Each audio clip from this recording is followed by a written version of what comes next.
আসসালামু আলাইকুম। Diploma engineers coaching এর পক্ষ থেকে স্বাগত জানাচ্ছি। আমি মোহাম্মদ তাসমিল্লাহ। তো প্রিয় শিক্ষার্থী, আজকে আমি তোমাদের মাঝে আলোচনা করব ডিসি সার্কিট নিয়ে। তো আজকে এই ডিসি সার্কিটের প্রথম ক্লাস। তো এই প্রথম ক্লাসে আমি চেষ্টা করব তোমাদের বেসিক কনসেপ্টটা দেওয়ার জন্য। ডিসি সার্কিটের যে বেসিক কনসেপ্ট সেটা নিয়ে আলোচনা করব। তো হচ্ছে তোমরা শুরুতে দেখতে পাচ্ছ আমার এখানে তিনটি সার্কিট অঙ্কন করা আছে। তো এই তিনটি সার্কিট আমি আগে তোমাদের বেসিক কনসেপ্ট দেওয়ার পরে অবশ্যই এগুলো সম্পর্কে আমি আলোচনা করব। তো যেই বেসিক কনসেপ্ট যদি তুমি যদি না জানো তাহলে তুমি ডিসি সার্কিট হচ্ছে যে ম্যাথগুলো আছে, সার্কিটের যে ম্যাথগুলো আছে তুমি সেগুলো সলিউশন করতে পারো না। তো ফার্স্ট অফ অল হচ্ছে তোমাকে আগে কী করতে হবে, ডিসি সার্কিটের যে বেসিক কনসেপ্ট সেগুলো জানতে হবে। এবং হচ্ছে যেমন এই ডিসি সার্কিটের কোর্সে যা যা থাকছে সেগুলো হলো যে তোমার যে যে বই থেকে আমি চেষ্টা করব তোমাদেরকে এই কোর্স মানে অর্থাৎ ক্লাসগুলো করানোর জন্য, সেগুলো হচ্ছে তোমার রেজোন্যান্স, টেসলা, ট্রিপলি অ্যানালাইসিস। ঠিক আছে? তো আমি আমার জায়গা থেকে তোমাদের সর্বোচ্চটা দেওয়ার চেষ্টা করব। আশা করি তোমরা যদি আমার ভিডিওগুলো দ্বারা উপকৃত হও অবশ্যই আমার চ্যানেল তোমরা সাবস্ক্রাইব করবে, আর হচ্ছে আমার ফেসবুক পেজ যে পেজটা আছে অবশ্যই ফলো করে রাখবে। আমি চেষ্টা করবো আমার জায়গা থেকে তোমাদেরকে সর্বোচ্চটা দেওয়ার জন্য। তবে হচ্ছে যেমন যে বিষয়গুলো হলো মানে শিক্ষকের উপরে কিন্তু শিক্ষক থাকে। যেমন আমরা এক শিক্ষকের কাছে পড়েছি, তার কাছ থেকে শিখেছি এবং নিজেও চেষ্টা করেছি অনেকভাবে। তো মানুষ বলতে ভুল হয়, তবে আমি মনে করি যারা আমার শুভাকাঙ্ক্ষী আছেন, আমার যদি কোথাও কোনো ভুল হয়ে থাকে ক্লাসগুলোতে অবশ্যই আমাকে ধরিয়ে দিবেন, আমি তার স্বাচ্ছন্দ্য বোধ করবো। কারণ হচ্ছে ভুল থেকে মানুষের শিক্ষা, তাই না? তো হচ্ছে বলা হচ্ছে না যে শিক্ষার কোনো বয়স নেই, যে কোনো এই যে মানুষ চাইলে শিখতে পারে। তো হচ্ছে আমিও সেই জায়গা থেকে আমি যতটুকু জানি আমি চেষ্টা করবো তোমাদেরকে সর্বোচ্চটা দেওয়ার জন্য। তো হচ্ছে ডিসি সার্কিটের কথা না বলি, আমরা ক্লাসে ফিরে যাই। তো ডিসি সার্কিট মূলত হচ্ছে কি, ডিসি সার্কিট ডিসি মানে হচ্ছে কি ডিরেক্ট কারেন্ট, তাই না? এই ডিসি মিনিং কি, ডিসি মিনিং হচ্ছে কি ডিরেক্ট কারেন্ট, তাই না? Direct current. তো ডিরেক্ট কারেন্ট অর্থাৎ ডিসি সোর্সের মাধ্যমে, ডিসি সোর্সের মাধ্যমে যে সকল সার্কিট পরিচালনা করা হয় তাকে বলা হয় ডিসি সার্কিট। বুঝা গেছে? ডিসি সোর্সের মাধ্যমে অর্থাৎ ডিসি সোর্স অর্থাৎ ডিরেক্ট কারেন্ট। অর্থাৎ এটা তোমরা ডিসি সার্কিট এবং এসি সার্কিট যখন পার্থক্য পড়বে তখন ডিরেক্ট কারেন্ট অর্থাৎ এসি কারেন্টের মধ্যে পার্থক্য। ডিরেক্ট কারেন্ট হচ্ছে যে সময়ের সাথে যে কারেন্টের কোনো মান ও দিকের কোনো কি পরিবর্তন করবে, মানে অর্থাৎ সময়ের সাথে মানে কোনো পরিবর্তন করবে না, অর্থাৎ পরিবর্তনশীল নয়। ঠিক আছে? অর্থাৎ সরল রৈখিকভাবে সে চলতে থাকবে। যেমন হচ্ছে আমি একটু যদি তোমাদের বুঝাই যে এইরকম, হ্যাঁ, এদিকে টাইম, ঠিক আছে, এই টাইমের সাথে এই কারেন্টটাও কি সমানুপাতিক হারে সে চলতে থাকবে, অর্থাৎ সমান্তরালভাবে, অর্থাৎ সময়ের সাথে সাথে কারেন্টের কোনো পরিবর্তন হবে না। বোঝা গেছে? আর যেটা হচ্ছে যে স্বাভাবিক, একটু আমি এসি কারেন্টের একটু তোমাদের বলি যে এসি জিনিসটা কি। এসি হচ্ছে এসি কারেন্ট, অল্টারনেটিং কারেন্ট যেটাকে বলে। তো এই বিষয়টা হলো কি আমাদের সময়ের সাথে সাথে এই কারেন্টের কি অ্যামপ্লিটিউডের কি পরিবর্তন ঘটবে, তাই না? একবার হচ্ছে পজিটিভ হাফ সাইকেল আর নেগেটিভ হাফ সাইকেল, তাই না? তো এটা হচ্ছে এই ডিসি কারেন্টের কোনো কি আমাদের সময়ের সাথে কোনো এই পরিবর্তন হবে না, মান ও দিকের কোনো কি পরিবর্তন হবে না। আর এটা হচ্ছে মান ও দিকের কি হবে পরিবর্তন হবে, তাই না? তো বুঝতে পারছো বেসিক ডিসি ডিসি সার্কিট বা ডিসি কারেন্টটা কি, ডিরেক্ট কারেন্টটা কি। তো এই মানে এটা হচ্ছে আমাদের ডিসি সার্কিট। এখন বলতে পারো যে ডিসি জিনিসটা বুঝলাম, অর্থাৎ ডিসি বুঝলাম। সার্কিট, সার্কিট জিনিসটা কি আমাদের এই যে সার্কিট, সার্কিট হচ্ছে একটি বর্তনী, হ্যাঁ, তাই না? বর্তনী বিষয়টা হচ্ছে কি কারেন্ট প্রবাহের একটি সম্পূর্ণ পথ বা আবদ্ধ পথ। বুঝতে পারছো? অর্থাৎ কারেন্ট একটি যে ক্লোজ সাইকেল, অর্থাৎ যে এক প্রান্ত থেকে উৎপত্তি হয়ে পুনরায় আবার ওই প্রান্তে ফিরে আসা যেই বর্তনী বলে বা আবদ্ধ পথ বলে বা সম্পূর্ণ পথকেই কি বলা হয় সার্কিট বলে। বোঝা গেছে? তো এখন এই সার্কিট অর্থাৎ ধরো এই এটা আমি যাবো, অবশ্যই যাবো। তো এখন হচ্ছে ডিসি সার্কিট, এখন কনসেপ্ট ক্লিয়ার হয়েছে ডিসি সার্কিট জিনিসটা কি। অর্থাৎ ডিসি সোর্সের মাধ্যমে যে সার্কিটগুলো, যে সকল সার্কিটগুলো পরিচালনা করে অর্থাৎ অপারেট হয় সেগুলোকে বলা হয় ডিসি সার্কিট। ঠিক আছে? এখন হচ্ছে যে ডিসি সার্কিটকে কয় ভাগে ভাগ করা হয়েছে এখন আমরা যাব, কারণ ডিসি সার্কিটকে কয়েকটা ভাগে ভাগ করা হয়েছে। তো ডিসি সার্কিটকে আমরা দেখি কয়টা ভাগে ভাগ করা হয়েছে।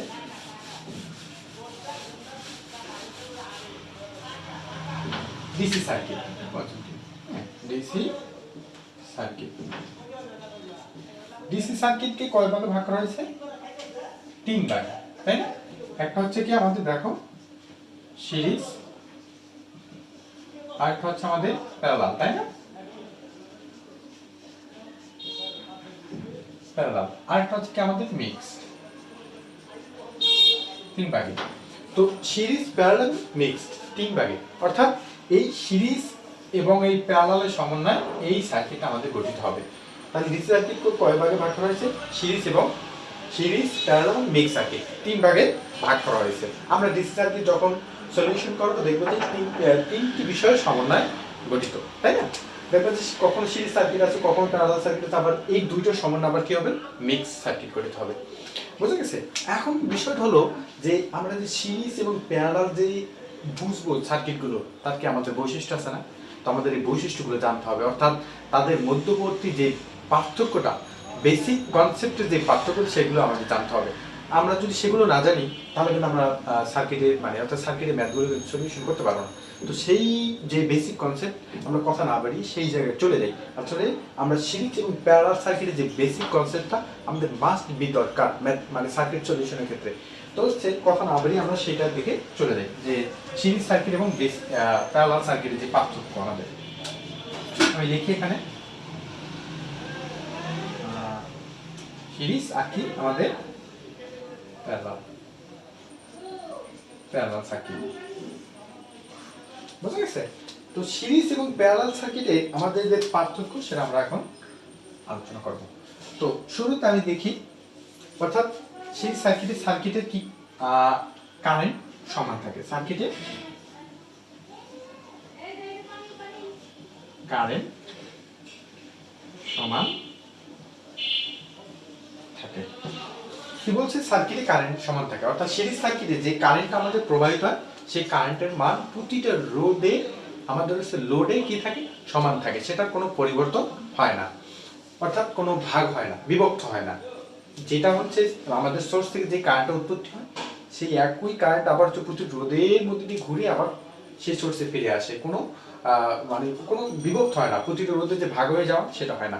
এটা হচ্ছে সিরিজ সার্কিটে, অর্থাৎ সার্কিটে কারেন্ট সমান থাকে। যেমন আমি বলি যে টোটাল কারেন্ট আইটি যদি ধরো, সেটা হবে I1 equal to I2 equal to I3। তো তিনটা রেজিস্ট্যান্স যদি দেওয়া থাকে, তিনটা রেজিস্ট্যান্সের প্রথম রয়েছে I1, দ্বিতীয় রয়েছে I2, তৃতীয় রয়েছে I3। তো I1, I2, I3 এই টোটাল যে কারেন্টটা দেখো IT, টোটাল কারেন্টটা তিনটে কারেন্ট আমাদের সমান থাকবে, এর কোনো পরিবর্তন হবে না। এখন প্যারালাল সার্কিটে দেখো কি বলছে। প্যারালাল সার্কিট হচ্ছে কি প্রতিটি রোধে কারেন্টগুলো কি হয়ে যায়? ভাগ হয়ে যায়, বিভক্ত হয়ে যায়। প্রতিটি রোধে বা লোডে কারেন্ট বিভক্ত হয়ে যায়। তো হচ্ছে এখন কি বলছে দেখো, প্রতিটি রোধে বা লোডে কারেন্ট কি হয়? বিভক্ত হয়ে যায়। অর্থাৎ মোট যে কারেন্টটা আমাদের সোর্সের যে কারেন্টের উৎপত্তি, সেটা হচ্ছে প্রতিটি রোধে কি হয়? ভাগ হয়ে যায়। এখন প্যারালাল বিষয়টা হচ্ছে কি, এখন সিরিজ এবং প্যারালাল বিষয়টা তোমরা এখনো হয়তো বুঝতে পারোনি। সিরিজে আমি দেখো তোমাদের পাশে এই যে সার্কিটগুলো ড্র করে রেখেছি, তোমরা হয়তো আমি এই পার্থক্যতে চলে গেছি আগে একটু এখন আমরা একটু ফিরে এখানে, তাহলে আর একটু বুঝতে সুবিধা হবে। অর্থাৎ দেখো যে তোমাদের এই যে ডিসি সার্কিট এটা হচ্ছে সিরিজ সার্কিট, এটা কি আমাদের হচ্ছে সিরিজ, এটা হচ্ছে সিরিজ, আর এটা হচ্ছে আমাদের প্যারালাল, এটা হচ্ছে প্যারালাল, আর এটা হচ্ছে মিক্সড। এই তিনটা সার্কিট দেখো আমি ডিসি সার্কিট যে সিরিজ, প্যারালাল এবং মিক্স তিনটা ভাগ করেছি, আমি তিনটা সার্কিট ড্র করছি। এখন দেখো বলছে কি সিরিজ সার্কিটে কারেন্ট সমান থাকে, অর্থাৎ এই যে সোর্স, অর্থাৎ আমাদের যে ভোল্টেজ সোর্স, এখান থেকে যে কারেন্টটা আমাদের উৎপত্তি হবে সেই কারেন্ট হচ্ছে কি দেখো এই শাখা কিন্তু একটা, তাই না?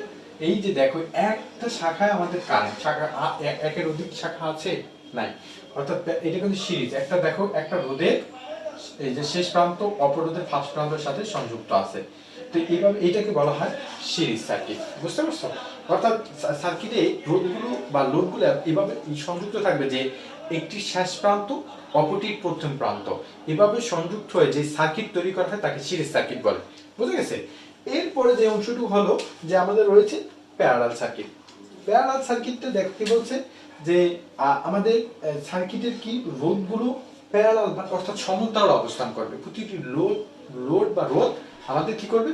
সমান্তরাল অবস্থান করবে। দেখো R1 R2 R3 দেখো একটা শেষ প্রান্ত আর একটা শেষ প্রান্তের সাথে কোনো এরকম সিরিজে কানেকশন আছে? নাই। অর্থাৎ প্রতিটা প্রান্তে দেখো প্যারালাল অপারেশন কানেকশন আছে। দেখো অর্থাৎ প্রতিটি রোধের দুইটি প্রান্ত একটি কমন, দুইটি প্রান্ত দেখবা যে যতগুলো লোড থাকবে কয়েকটা কমন প্রান্ত থাকবে। দেখো এই একটা লাইন, এটা যদি আমরা ফার্স্ট ধরি ফার্স্ট আর এটা যদি সেকেন্ড, দেখো এই ফার্স্ট কিন্তু কয়টা কি তিনটি রোধের একটি কমন প্রান্ত আছে। আবার এসে দ্বিতীয় ক্ষেত্রে তিনটি রোধের এই যে সেকেন্ডটি কমন প্রান্ত, অর্থাৎ দেখো তাদের একটার সাথে ধারাবাহিকভাবে একটার সাথে একটা কানেক্টিভ নেই, অর্থাৎ দুইটা প্রান্ত প্যারালালি এরকম সংযুক্ত আছে। বুঝতে পারছো? এইটিকে বলা হয় আমাদের কি প্যারালাল সংযোগ। বোঝা গেছে? তো হচ্ছে তো এই প্যারালাল সংযোগ এখন বুঝতে পারছো প্যারালাল সার্কিট জিনিসটা কি? প্যারালাল সার্কিট আমরা কনসেপ্টটা পেয়ে গেছি। এখন হচ্ছে যে আমি যেহেতু সিরিজ এবং প্যারালালের বৈশিষ্ট্য অর্থাৎ বেসিক কনসেপ্ট যে পার্থক্য করাচ্ছি এই জন্য তোমাদের এটিতে আলোচনা করে নিলাম। বুঝা গেছে? এখন আমরা চলে যাই আবার বলছি কি প্রতিটি রোধে বা লোডে কারেন্ট বিভক্ত হয়ে যায়, অর্থাৎ আমাদের এই সোর্স থেকে যে কারেন্টটা কি হয় উৎপত্তি হয়, এই কারেন্টটা তিনটা যেমন I1 I2 এবং I3 তিনটা ভাগে কি হয়ে যায়? ভাগ হয়ে যায়। বুঝা গেছে? অর্থাৎ এই মোট কারেন্টটা আমাদের তিনটা ভাগে বিভক্ত হয়ে যায়। তার মানে হচ্ছে কি টোটাল কারেন্ট হবে I1 plus I2 plus I3। অর্থাৎ সার্কিটে যে মোট কারেন্ট প্রতিটি রোধে বা শাখায় যে কারেন্টগুলো বিভক্ত হয়ে গেছে তাদের সমষ্টি অর্থাৎ যোগফল, তাই না? এখন যে জিনিসটা হচ্ছে তার মানে বোঝা গেছে যে প্রতিটি রোধে বা লোডে কি হয় কারেন্টগুলো ভাগ হয়ে যায়, তাই না? এখন হচ্ছে আমাদের যে 2 নাম্বার কনসেপ্টে যদি আমরা যাই, বুঝা গেছে? 2 নাম্বার কনসেপ্টে গেলে দেখা যাবে যে আমাদের আমরা কারেন্ট নিয়ে আলোচনা করছি, এরপর হচ্ছে আমরা ভোল্টেজ নিয়ে আলোচনা করি, তাই না? তো বলছে কি আমাদের প্রতিটি মানে সার্কিটের প্রতিটি রোধে কি করে আমাদের ভোল্টেজ ড্রপ ঘটে, তাই না? ভোল্টেজ ড্রপ ঘটে, অর্থাৎ প্রতিটি রোধে কি হয় আমাদের সেই সার্কিটের বৈশিষ্ট্য হলো ভোল্টেজ ড্রপ ঘটবে। অর্থাৎ এই যে প্রতিটি আমাদের সেই সার্কিটে এখানে একটা V1 V2 এটা কি V3, তাই না? তিনটা রোধে আমাদের তিনটি ভোল্টেজ ড্রপ আমি দেখিয়েছি V1 V2 V3। তার মানে হচ্ছে কি প্রতিটি লোডে আমাদের কি করবে ভোল্টেজ ড্রপ, অর্থাৎ VT টোটাল যে ভোল্টেজটা, তাহলে মানে প্রতিটি রোধে যে ভোল্টেজ ড্রপ হবে তার যোগফল, ঠিক আছে? মোট ভোল্টেজের যোগফল, তার মানে এই জিনিসটা হবে। অর্থাৎ আমার মোট ভোল্টেজটা কি হবে, যে কয়টা লোড হবে এই ভিতরে আরো আমাদের থাকতে পারে। বুঝা গেছে? তার মানে প্রতিটি রোধে বা লোডে যে ভোল্টেজ ড্রপ হবে তার সমষ্টি হচ্ছে আমাদের সাপ্লাই ভোল্টেজ বা টোটাল ভোল্টেজ, আমরা যে ভোল্টেজটা আমরা ডিসি সার্কিটে সাপ্লাই দিয়েছি। এখন যে জিনিসটা এখানে দেখো, এখানে কি বলছে আমাদের 2 নম্বরে বলছে এটা বলছে প্রতিটি রোধে কি ভোল্টেজ ড্রপ ঘটে, আর এখানে বলবে যে প্রতিটি রোধে ভোল্টেজ কি সমান থাকে, তাই না? সমান থাকে। এখন বিষয়টা দেখো, বলছে কি প্রতিটি রোধে কি করে ভোল্টেজ সমান থাকে, সেটিতে কি ঘটে ড্রপ ঘটে, আর ওটা বলছে প্রতিটি রোধে কি থাকে ভোল্টেজ সমান থাকে। দেখো এখানে যে ভোল্টেজ সোর্সটা আমি সংযুক্ত করছি, তাই না? এখন এই যে এই একটা প্রান্ত আছে, এই একটা প্রান্ত আছে, দেখো এটা কি কমন প্রান্তের সংযুক্ত না? এটা কি সবগুলোর সাথে সংযুক্ত না? হ্যাঁ, তাহলে এই ভোল্টেজ সোর্স দুইটা প্রান্ত প্রতিটি রোধের কিসে আড়াআড়িতে আছে না, প্রতিটি রোধের সাথে প্যারালালি আছে না? অর্থাৎ এখানে যে আমরা V1 এটা যে V2 এটা V3 যে ভোল্টেজ পাবো, অর্থাৎ এইটা হবে কি V ইকুয়াল টু হবে V1 equal to V2 equal to V3। বুঝা গেছে? তার মানে হচ্ছে এখন প্রতিটি রোধের যে ভোল্টেজ কি বলছে আমাদের সমান থাকে, অর্থাৎ সার্কিটে যে ভোল্টেজটা প্রয়োগ করব সেটা ইকুয়াল টু হবে V1 V2 V3। দেখো পার্থক্যগুলো একটু দেখো, একটা বিপরীত, একটা কি বিপরীত, একটা হচ্ছে কারেন্ট সমান থাকে, কারেন্ট ভাগ হয়ে যায় প্যারালালে। আবার সিরিজে ভোল্টেজ যোগ ঘটে, প্যারালালে ভোল্টেজ কি থাকে, সমান থাকে। এরপর আমরা হচ্ছে রেজিস্ট্যান্স। দেখো সার্কিটে মূলত তিনটি উপাদানই আমাদের ডিসি সার্কিটে থাকে। একটা হচ্ছে আমাদের ভোল্টেজ থাকবে, কারেন্ট থাকবে, আর থাকবে কি রেজিস্ট্যান্স। ভোল্টেজ, কারেন্ট এবং রেজিস্ট্যান্স। তার আমি কারেন্ট সম্পর্কে আলোচনা করলাম, আর হচ্ছে তারপর হচ্ছে ভোল্টেজ সম্পর্কে। এখন আমাদের কি বাকি আছে, রেজিস্ট্যান্স, যেটা আমাদের দরকার হবে, তাই না?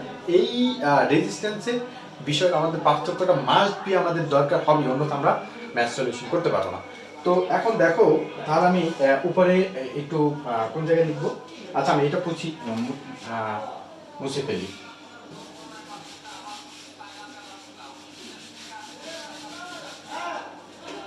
এখন দেখো, আমরা দেখবো যে এটা হচ্ছে সিরিজ আর হচ্ছে কি প্যারালাল, অর্থাৎ আমরা এই যে লাস্ট এই যে পার্থক্যটা, সেটা আমাদের মাস্ট বি দরকার হবে।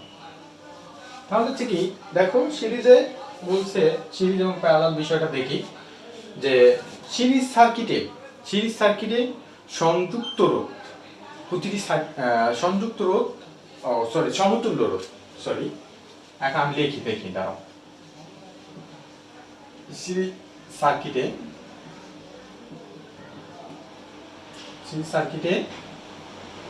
সমতুল্য রোধ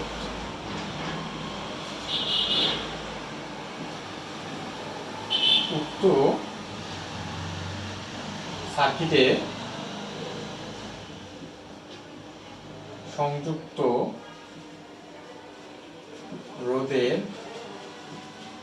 যোগফলের কি সমান। অর্থাৎ কি বলছে, সিরিজ সার্কিটে সমতুল্য রোধ উক্ত সার্কিটে সংযুক্ত রোধের যোগফলের সমান। অর্থাৎ এই যে সিরিজ সার্কিটের আমাদের সার্কিটের সংযুক্ত রোধগুলো কি কি আছে, R1 আছে, R2 আছে, R3 আছে। এখন আমরা যদি এই সার্কিটের টোটাল রেজিস্ট্যান্স অর্থাৎ RT বা R ইকুইভ্যালেন্ট, অর্থাৎ এটাকে বলা হয় সমতুল্য রোধ, বের করতে চাই, তারপর বলছে কি সিরিজ সার্কিটের সমতুল্য রোধ R ইকুইভ্যালেন্ট অর্থাৎ সমতুল্য রোধ সার্কিটের সংযুক্ত প্রতিটি রোধের যোগফলের সমান। তাহলে একটু দেখো কি বলছে, R ইকুইভ্যালেন্ট বা হচ্ছে RT ইকুয়াল হচ্ছে R1 plus R2 plus R3 dot dot dot, আরো থাকতে পারে একাধিক রোধ আমাদের সিরিজে সংযুক্ত থাকতে পারে। তো জিনিসটা হচ্ছে কি, সিরিজ সার্কিটের সমতুল্য রোধ উক্ত সার্কিটের সংযুক্ত রোধের যোগফলের সমান, এই জিনিসটা আমাদের লাগবে। এখন প্যারালাল সার্কিটটা দেখি আমরা, যে প্যারালাল সার্কিটের জিনিসটা কি ঘটে। প্যারালাল সার্কিট হচ্ছে কি বলছে, প্যারালাল সার্কিটের সমতুল্য রোধের উল্টা মান উক্ত সার্কিটে সংযুক্ত রোধের উল্টা মানের যোগফলের সমান। আসলে বিষয়টা ক্লিয়ার হয়ে যাবে, আমি একটু আলোচনা করি। তো বলছি কি, প্যারালাল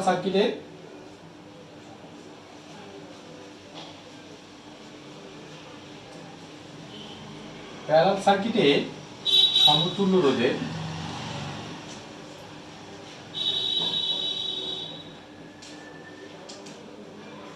উল্টা মান, ঠিক আছে, উল্টা মান উক্ত সার্কিটে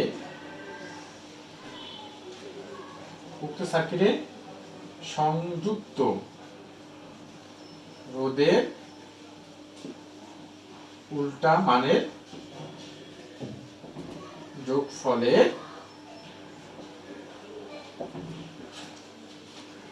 সমান, ঠিক আছে। তাহলে বিষয়টা হলো কি, যে প্যারালাল সার্কিটের সমতুল্য রোধের উল্টা মান উক্ত সার্কিটের সংযুক্ত রোধের উল্টা মানের যোগফলের সমান, বুঝা গেছে? অর্থাৎ দেখো, প্যারালাল সার্কিটের আমাদের সংযুক্ত রোধ হচ্ছে কি R1 R2 R3, তিনটা রোধ আমরা সংযুক্ত করছি প্যারালাল সার্কিটে। তো এই তিনটা রোধের সমষ্টি অর্থাৎ সমতুল্য রোধ হচ্ছে কি আমাদের উল্টা মান, অর্থাৎ দেখো উল্টা মান। তাহলে আমাদের কি বলছে, প্যারালাল সার্কিটের সমতুল্য রোধের উল্টা মান 1/R ইকুইভ্যালেন্ট, যে সমতুল্য রোধ উল্টা মান, এই উল্টা মান, ঠিক আছে, উক্ত সার্কিটে সংযুক্ত রোধের উল্টা মান অর্থাৎ 1/R1 = 1/R2 + 1/R3 যত আরো আমাদের থাকতে পারে। প্যারালাল সার্কিট আরো একাধিক, ওইভাবে সিরিজের মতন আরো একাধিক রেজিস্ট্যান্স আমাদের সংযুক্ত থাকতে পারে। তারা বলছে সমতুল্য রোধের উল্টা মান উক্ত সার্কিটের সংযুক্ত রোধের উল্টা মানের যোগফলের সমান, এই বৈশিষ্ট্যটা আমাদের লাগবে, বুঝা গেছে? এখন সিরিজ সার্কিটে আমরা R1 R2 যোগ করে আর ইকুইভ্যালেন্ট বা টোটাল রেজিস্ট্যান্সটা পাবো। তারপরে প্যারালাল সার্কিটে আমরা এইভাবে হচ্ছে তাদের সমতুল্য রেজিস্ট্যান্স বা রোধগুলো নির্ণয় করতে পারবো। তবে এই ফাংশনগুলো বা হচ্ছে প্যারালাল সার্কিটে কিভাবে খুব সহজেই রেজিস্ট্যান্সগুলো নির্ণয় করা যায় সেগুলো আমি অবশ্যই তোমাদেরকে আলোচনা করে দেখাবো। তো এখন আমরা সিরিজ এবং প্যারালাল সার্কিটের বিষয়টা বুঝতে পেরেছি। এখন মিক্স সার্কিট হচ্ছে কি, দেখো মিক্স সার্কিট সম্পর্কে আলোচনা করি। দেখো একটা সার্কিট সোর্সের সাথে সিরিজে সংযুক্ত আছে, তাই না? এই যে দেখো এই R1, এরপর দেখো দুইটা রেজিস্ট্যান্স কিসে আছে, প্যারালালি আছে, একটা একটার সাথে সমান্তরালভাবে আছে। এই এই যে দেখো এই পর্যন্ত আছে কি সিরিজ, আমাদের এই পর্যন্ত আছে সিরিজ, এরপরে এই অংশটুকু হচ্ছে কি প্যারালাল, বুঝতে পারছো? তো এই সিরিজ এবং প্যারালালের সমন্বয়ে আমাদের কি গঠিত হয়েছে, মিক্স। এই সার্কিটে কি হয় আমাদের, দেখো এখান থেকে যদি কারেন্ট বের হয় তাহলে এইখানে কি রেজিস্ট্যান্সের কারেন্টটা কি সমান সিরিজের ক্ষেত্রে। এরপরে দুইটাকে আবার দেখো কারেন্ট কি হয়ে যায়, ভাগ হয়ে গেছে। দেখো আমাদের বৈশিষ্ট্য বলছে যে প্রতিটি রোধে বা লোডে কি হয়, কারেন্ট ভাগ হয়ে যায়। দেখো এটা সমান আছে, এই দুইটা কি ভাগ হয়ে গেছে, যেখানে ভাগ হয়ে যাবে কারেন্ট, অর্থাৎ কারেন্ট মানে প্যারালাল সার্কিটের বৈশিষ্ট্য হচ্ছে কারেন্ট ভাগ হয়ে যাবে, বুঝতে পারছো? কারেন্ট একাধিক শাখা যদি থাকে তাহলে প্রতিটা শাখা কি হয়ে যাবে, আমাদের বিভক্ত হয়ে যাবে। তার মিক্স সার্কিট হচ্ছে আমাদের ম্যাক্সিমাম আমাদের থাকবে কিন্তু মিক্স সার্কিট, যে সার্কিটগুলো যেগুলো আমরা সলিউশন করব। তো এখন এই হচ্ছে আমাদের সিরিজ এবং প্যারালাল সার্কিটের বৈশিষ্ট্য। তো আমি জাস্ট মোটামুটি তোমাদের বেসিক কনসেপ্টটা দিতে পেরেছি, কারণ এগুলো হচ্ছে তোমাদের ম্যাথ করতে গেলে মাস্ট বি দরকার হবে। তো এরপর হচ্ছে আমরা নেক্সট ক্লাসে হচ্ছে যে আমাদের যে রোধ নির্ণয়, যে আমরা সার্কিটে কিভাবে টোটাল কারেন্ট, কিভাবে সমতুল্য রেজিস্ট্যান্স, কিভাবে তোমার হচ্ছে টোটাল ভোল্টেজ নির্ণয় করা হয়, সেগুলো আমি অবশ্যই আলোচনা করবো, তাই না? তো আজকে ছিল এই পর্যন্ত। তোমরা হচ্ছে এতটুকু আগে ফার্স্ট ক্লাসে এই কনসেপ্টটাকে ক্লিয়ার করো যে জিনিসটা কিভাবে করে, সিরিজ এবং প্যারালাল সার্কিটের যে বৈশিষ্ট্যগুলো আছে এটা মাস্ট বি তোমাদের দরকার হবে ডিসি সার্কিট করার জন্য। তাও ফার্স্ট আমি বেসিক কনসেপ্টটা তোমাদের দিয়ে দিছি। এরপর হচ্ছে যে জিনিসটা আমাদের প্রয়োজন হবে আমি পরবর্তীতে অবশ্যই আলোচনা করে দেবো নেক্সট ক্লাসে। ম্যাথ শুরু করার পূর্বে আমি আর একটু বিস্তারিত আলোচনা করব। তো তোমাদের সবাইকে আজকে ক্লাস এই পর্যন্তই। সবাইকে অভিনন্দন রইল আমাদের এই ডিপ্লোমা ইঞ্জিনিয়ার্স কোচিংয়ের পক্ষ থেকে। অবশ্যই তোমাদের যদি ক্লাসটা দ্বারা উপকৃত হওয়া, অবশ্যই তোমাদের অনুরোধ রইল তোমরা এটা হচ্ছে আমার চ্যানেলটি একটু সাবস্ক্রাইব করে রাখবে, এবং হচ্ছে আমাদের ফেসবুক আমাদের যে ফেসবুক পেজটা আছে সেটা একটু ফলো করে রাখবে, ঠিক আছে? সবাইকে আবার অভিনন্দন জানিয়ে আমি বিদায় নিচ্ছি। আসসালামু আলাইকুম।